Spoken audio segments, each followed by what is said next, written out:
La République, pour s'établir, a besoin de former sa propre religion, qu'ils vont appeler d'ailleurs, ça c'est un paradoxe incroyable, en tout cas une surprise, c'est un étonnement pour moi, jeune chercheur, la laïcité.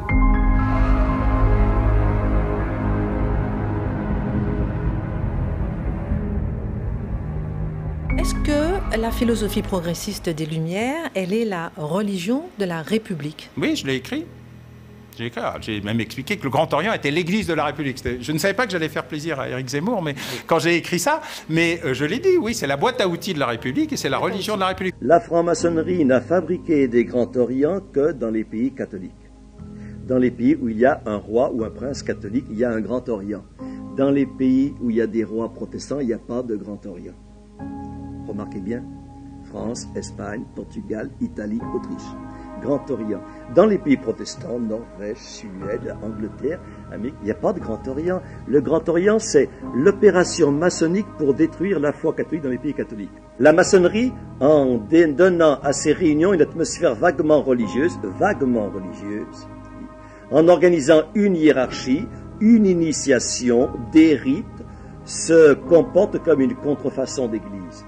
Si l'on croit, comme c'est mon cas, dans la République, à un moment, il faut passer par la franc-maçonnerie.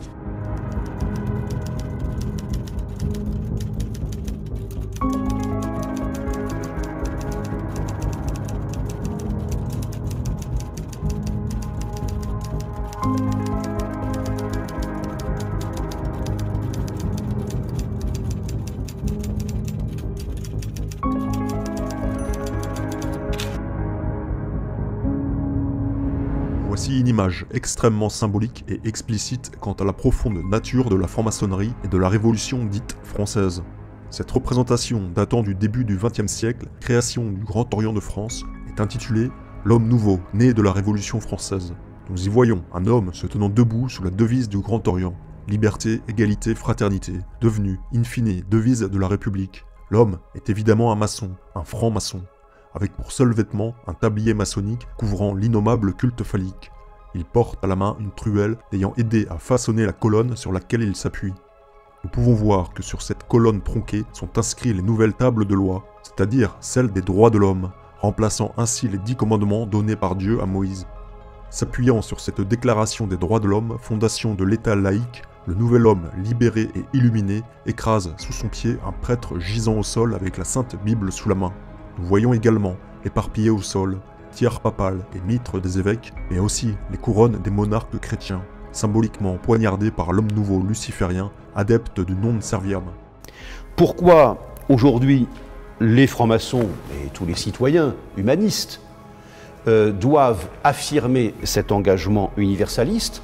C'est parce que nous sommes confrontés aujourd'hui à un retour fulgurant, considérable, des idéologies essentialistes qui veulent enfermer l'homme, qui veulent assigner l'homme générique, à son passé, à ses origines, à ses héritages. Tant et si bien qu'à la Révolution française, on jette les idoles chrétiennes, les statues, on met à bas, on effondre, on fait effondrer, on ne veut plus de la religion chrétienne. Hein. Mais qu'est-ce qu'on va y substituer? On va y substituer pas seulement le culte de l'être suprême, mais on va voir à nouveau la déesse Isis ressurgir dans les fêtes. Ce n'est pas pour rien que les maçons se nomment les fils de la veuve, et qui est l'archétype, on va dire la figure archétypique de la veuve, c'est Isis, qu'on appelle Shentait, la veuve dans l'Égypte ancienne. Donc on voit bien que ce qui fait sens et qui refait surface, c'est encore cette veuve qui est Isis. Et dans les rituels maçonniques, notamment de maçonnerie égyptienne, elle est régulièrement invoquée. Donc cette révolution, là je vous parle d'avant la révolution, mais à la révolution où tout ce qui est religieux et, on va dire, religieux officiel, religion révélée, va être abattu, Isis va refaire surface. Et vous voyez peut-être pas très bien, mais il y a un épisode que je trouve tout à fait réjouissant par rapport à la force de cette figure archétypique. Robespierre ordonne une grande fête pour célébrer une grande fête de la réconciliation nationale. Et que va-t-on élever sur le champ de Mars, ou non, sur la place de la Bastille, je crois, oui, sur la place de la Bastille, sur les non pas les ruines encore fumantes, parce que c'est quelques années après, de la Bastille, on va élever une fontaine. Une fontaine, devinez, une fontaine qui représente Isis. Isis entourée de lions, avec son émesse, vous savez, cette coiffe à rayures traditionnelle, et de ses seins coule une eau régénératrice. Et je trouve cette image tout à fait extraordinaire dans une période qui se veut très laïque, très républicaine, très révolutionnaire. Qu'est-ce que Robespierre demande au peintre David?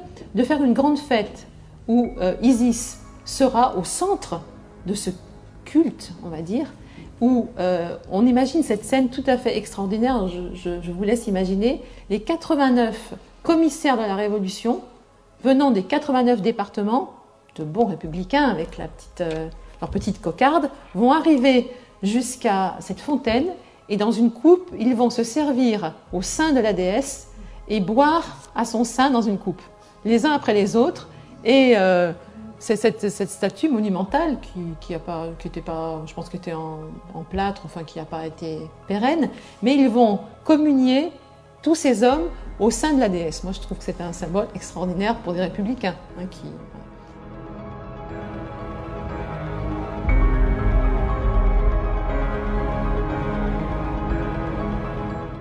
Noi non facciamo nomi, non ne faremo neanche questa sera, ma è davvero così? Banchieri che si uniscono, uomini dell'alta Dunque, io quando ho studiato è vera questa storia? Penso di sì. Quando ho studiato l'esoterismo e l'occultismo mi sembrava impossibile che questa grande, immensa diffusione di queste idee, diciamo, irrazionali, di poteri, di rituali per adescare i demoni, i diavoli, chiamarli, farli mettere al loro comando, sacrifici, messe nere, tutto questo marasma partisse solo da questi poveri maghi illetterati, ignorantoni che si vedono in giro. Dico, qui c'è qualcosa di più grosso e ho scoperto infatti tutta una lunga corrente di diciamo, persone che sono passate, proprio lo devo dire chiaramente, dal marxismo all'esoterismo, cioè da una visione positivista, materialista della vita a una visione invece spiritualistico-energetica, cercando di evocare dalle forze del male ulteriori poteri di conoscenza, di sapienza e anche di intervento nel mondo. Io sono scettica totale e so benissimo che chiamando i diavoli questi non vengono proprio mai. Ma io non capisco una cosa, se sono persone, come dire, comunque fortemente laiche, sì, come mai evocano il diavolo, cioè che è un concetto invece appunto nuovo? Il traghetto,